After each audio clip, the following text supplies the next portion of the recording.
Saya punya pantun nih. Saya punya pantun sedikit. Silakan. Nah, jalan-jalan ke Kota Padang, Mantap. pergi bersama ke Brastagi. Doakan agar kita semua bisa berumur panjang, agar kita dapat bertemu kembali. Wah, Gitu. amin. Terima kasih Pak Dubes, keren pantunnya. Pantun adalah salah satu yang sudah diakui di UNESCO, jadi kita harus bangga.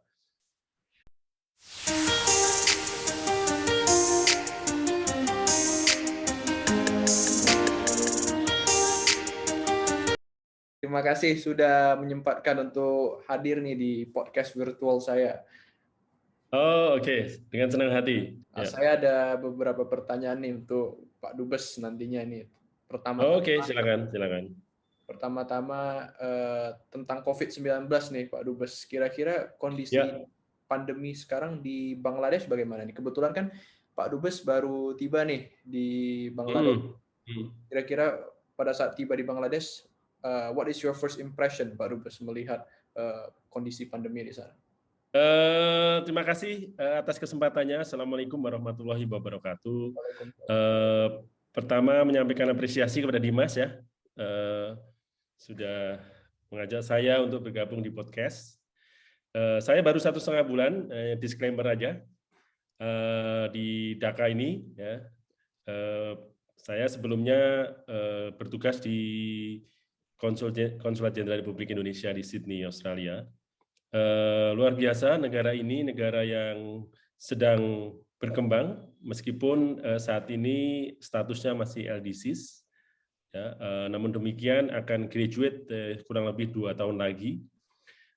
Saya melihat Bangladesh ini sesuatu yang sangat potensial bagi hubungan luar negeri kita.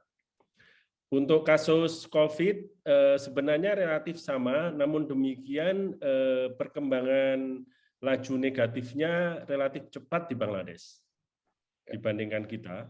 Saat ini less than 3 digit, jadi sudah di bawah 1.000 ya. Jadi seminggu kemarin itu sudah antara 750-800 kasus harian positif.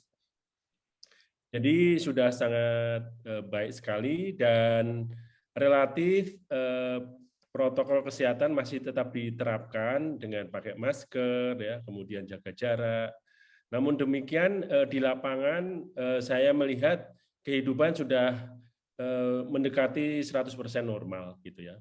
Sudah banyak aktivitas yang dijalankan di luar ruangan. Bahkan hari ini, ya, starting from today itu sekolah-sekolah pendidikan dasar atau SD, SMP, SMA begitu ya, sudah mulai pertemuan tatap muka. Kalau dari universitas sudah dimulai sekitar 1 minggu yang lalu. Jadi perkembangannya luar biasa dan mendekati normal kembali ya, keadaan sebelum COVID seperti itu. Bayangan saya di Bangladesh ini ya ramai sekali di pusat kota dan hiruk pikuk warga ke kantor, ke sekolah dan juga ke pusat-pusat ekonomi di sini. Nah, kalau di Indonesia kita kan ada aplikasi tuh Pak Dubes yang Peduli Lindungi itu. Kalau di Bangladesh pada saat kita ingin mengunjungi mall misalnya atau restoran, apakah ada aplikasi yang sama seperti itu? Sayangnya di sini belum ya, belum ada aplikasi seperti di kita untuk tracing orang, memastikan bahwa dia oke. Namun demikian selalu ada tanda-tanda itu di tiap pintu masuk mall, pintu masuk sekolah, pintu masuk toko ya. Kalau Anda tidak memakai masker, tidak akan dilayani. Kalau Anda tidak memakai masker, tidak boleh masuk ke toko ini atau ke mall ini, begitu ya. Dan di setiap pintu masuk ada tempat cuci tangan, kemudian disemprot pakai cairan desinfektan, kemudian diukur suhu tubuhnya seperti yang terjadi di Indonesia. Namun untuk tracing, application tracing-nya belum ada. Nah, ke depannya nih, Pak Dubes setelah menjadi Duta Besar Indonesia untuk Bangladesh, apa harapannya nih untuk hubungan bilateral Indonesia, bukan hanya untuk Bangladesh ya, tapi juga untuk Nepal nih Pak Dubes ke depannya? Saya sangat menaruh harapan yang tinggi terhadap hubungan kita dengan Bangladesh maupun Nepal. Untuk diketahui bahwa tahun ini adalah tahun emas hubungan kita dengan Bangladesh. Jadi 50 tahun hubungan Indonesia dengan Bangladesh. Saya melihat pertama, Indonesia dan Bangladesh ini banyak memiliki kesamaan. Ya. Kita sharing our interest dan perspektif di berbagai mitra dan forum internasional. Ya. Kita anggota D8, Bangladesh juga anggota D8, kita anggota IORA, dan Bangladesh sekarang ini juga anggota IORA, bahkan sekarang ini chairmanship IORA ada di Bangladesh. Kemudian di banyak forum internasional, di PBB, di UNESCO, ya, di UNHCR, dan segala macam. Jadi kita memiliki banyak kesamaan dengan Bangladesh. Mayoritas masyarakat Muslim juga cukup besar di sini, ya. Dan yang lebih menggembirakan lagi adalah yang kedua, hubungan kita dengan Bangladesh ini sangat bermanfaat, khususnya untuk ekonomi kita, karena bilateral trade relation ini sekarang ini sudah mencapai 3 miliar dolar, ya. Dulunya sekitar 1,7, 2,3 gitu, ya. Sekarang ini alhamdulillah tahun lalu 2021 mencapai 3 miliar dolar, di mana 90% itu adalah ke kita. Jadi kita lebih banyak ekspor ke Bangladesh, dan sedikit sekali yang kita impor dari Bangladesh, sehingga kita luar biasa nih memiliki banyak potensi yang terus akan kami kembangkan dan kami kuatkan, ya, hubungan kita dengan Bangladesh khususnya untuk kepentingan kita. Dan ke depan dengan 167 juta penduduk Bangladesh dan kenaikan growth GDP growth-nya itu 7%, luar biasa, ini terbesar, tertinggi, ya, di Asia Selatan, ya, bahkan mungkin di banyak negara Asia lainnya 7%. Bahkan sebelum COVID kemarin itu 8%, hampir 10 tahun berturut-turut. Sehingga negara ini patut kita perhatikan, patut kita eksplorasi bersama. Saya ingin mengajak dan mengundang seluruh potensi anak bangsa Indonesia, ya, untuk masuk dan mempromosikan ekonomi bagi kita di Bangladesh. Dan tidak banyak kita yang memperhatikan Bangladesh, karena ini merupakan salah satu negara yang sangat potensial yang perlu kita lihat, ya, kita cermati perkembangannya, dan tentunya kita eksplorasi bagi kepentingan nasional Indonesia. Dan saya berharap juga dukungan seluruh stakeholders di Indonesia untuk kita sama-sama menggarap potensi yang ada di Bangladesh. Ada potensi ekonomi, ya, ada potensi people-to-people konteks, ada potensi pendidikan, ada potensi kerjasama militer, kerjasama antara pertahanan, kerjasama energi, dan banyak lagi. Dan tentu saja hal ini perlu dukungan dan kerja keras kita bersama. Nah, kalau Bangladesh sendiri itu kan mungkin banyak ya Pak Dubes, ya, orang Indonesia yang belum tahu apa itu negara Bangladesh, apa yang interesting dari situ. Karena kan orang biasanya kalau ke daerah sana kan hanya melihat mungkin dari Nepal Everest-nya, terus India, Pakistan, Bangladesh tidak sering kita dengar dalam places to visit, ya. Nah, kira-kira apa yang bisa Pak Dubes ceritakan nih tentang Bangladesh? Mungkin alamnya, tempat-tempatnya yang historis apa saja? Bangladesh ini adalah salah satu negara yang punya prospek bagus di Asia Selatan, ya. Kita selalu melihat kalau Asia Selatan itu kalau nggak India atau Bangladesh atau Pakistan. Tapi juga ada negara-negara lainnya di Asia Selatan lainnya yang dekat-dekat sini, ada Sri Lanka, ya, ada Bhutan, ada Nepal. Dan saya di Bangladesh mengcover Nepal. Bangladesh ini penduduknya 167 juta, ya. Mereka merdeka tahun 71, ya. Dan kita sudah 50 tahun mengakui hubungan kita dengan Bangladesh, hubungan bilateral.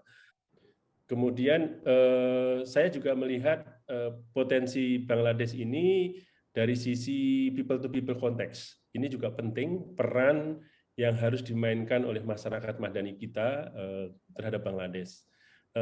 Tidak banyak orang melihat Bangladesh ini karena kalau kita browsing di Google, dilihat di YouTube, lihat di sosial media, yang terlihat itu hanya hal-hal yang kurang baik dari negara ini. Kumuh, ya, masih banyak masyarakat miskin, ya, kemudian jauh dari mana-mana, sering terjadi banjir, sering kalau hujan, kemudian kekeringan, kepanasan, ya memang masih terjadi di beberapa tempat. Namun demikian, saya melihat upaya pemerintah Bangladesh yang luar biasa untuk membangun infrastruktur. Nah, di sini juga salah satu hal yang penting yang perlu kita dalami bersama, karena saat ini sedang getol-getolnya pemerintah Bangladesh untuk membangun infrastruktur, ya, dan kita mempunyai kemampuan itu. Ya, mereka sedang membangun jalan tol, membangun banyak jembatan, elevated toll road, ya, kemudian ada jalur kereta api, ya. Dan kita sudah sedikit-sedikit luar biasa masuk di sektor-sektor itu. Kita sudah mengekspor lebih dari 200 gerbong kereta api bikinan PT Inka ke Bangladesh ini. Jadi bangga tuh kalau misalnya saya berkesempatan untuk naik kereta api dari Dhaka ke Chittagong misalnya, itu di gerbongnya ada tulisannya PT Inka gitu ya, Indonesia. Itu ada 200 gerbong. Walaupun mereka juga mengimpor juga gerbong dari negara lain, negara tetangga, tapi gerbong kita menurut informasi dan pandangan warga di sini lebih bagusan dari gerbong yang lain. Bangladesh dan Indonesia juga memiliki hubungan politik yang baik. Presiden Jokowi sudah pernah berkunjung ke negara ini tahun 2018, dan hubungan antara presiden kita dengan PM Hasina maupun dengan presiden Bangladesh juga sangat dekat. Ini semua memudahkan pekerjaan kami. Begitu juga Ibu Menteri Luar Negeri sudah beberapa kali berkunjung ke Bangladesh dalam berbagai event, dan ini mendekatkan secara politis. Kita juga mempunyai forum untuk konsultasi bilateral. Jadi antara Indonesia dan Bangladesh, walaupun masih pada level antara Kementerian Luar Negeri. Namun demikian ini menjadi platform untuk banyak isu-isu yang bisa kita selesaikan pada level diplomasi. Jadi banyak sekali yang sama-sama dibahas. Penting adalah let us do it together. Ya. Kita harus bekerja bersama-sama, harus melihat bersama-sama, melihat potensi ini sebagai salah satu hal yang menjadi bagian dari upaya kita untuk mendekatkan hubungan Indonesia dan Bangladesh, tapi di lain pihak juga memberikan keuntungan bagi kepentingan khususnya ekonomi kita dengan Bangladesh. Untuk itu saya ingin mengundang ya follower Mas Dimas, ya, juga teman-teman yang mendengarkan podcast ini, cobalah ya sekali-sekali browsing mengenai Bangladesh, ya, lihat yang bagusnya, ya, lihat potensinya. Dan saya selama 1,5 bulan ini merasakan bagaimana hospitality masyarakat Bangladesh. Orang-orang Bangladesh ini sangat ramah, ya, sangat hospitable, sangat senang memberikan perhatian kepada warga asing, terutama kita diplomat, dan selalu mereka ini mengajak bicara, mengajak untuk berinteraksi, ya, baik pada level formal maupun informal, dan saya melihat genuinity-nya. Jadi originalitas hospitality-nya itu luar biasa. Dan saya kira banyak lagi, ya, makanannya juga enak-enak di sini, ya. Mungkin bayangannya mirip dengan India atau Pakistan, tapi ternyata berbeda. Ya. Cara berpakaiannya pun juga sangat kental nuansa budaya. Ya, pakai sari, pakai Punjabi yang berbeda. Saya sedang berpikir bagaimana untuk mengakulturasikan budaya kita, at the same time kita mempromosikan budaya kita di sini dengan menggunakan platform budaya mereka. Jadi ownership-nya bisa dimiliki oleh Bangladesh bersama-sama dengan kita. Kita juga bangga memiliki budaya yang bisa diperkenalkan di sini. Saya kira itu banyak secara singkat, Mas Dimas, apa yang terjadi di Bangladesh selama 1,5 bulan ini. Dan saya sangat gembira sekali mendapatkan penugasan di sini, dan saya yakin teman-teman di Indonesia dan pendengar podcast ini atau pemirsa podcast ini bisa juga merasakan denyut dan semangat yang sama dengan saya. Saya punya pantun nih. Saya punya pantun sedikit. Silakan. Jalan-jalan ke Kota Padang. Mantap. Pergi bersama ke Brastagi. Doakan agar kita semua bisa berumur panjang, agar kita dapat bertemu kembali. Wah, amin. Terima kasih Pak Dubes, keren pantunnya. Pantun adalah salah satu yang sudah diakui di UNESCO, jadi kita harus bangga.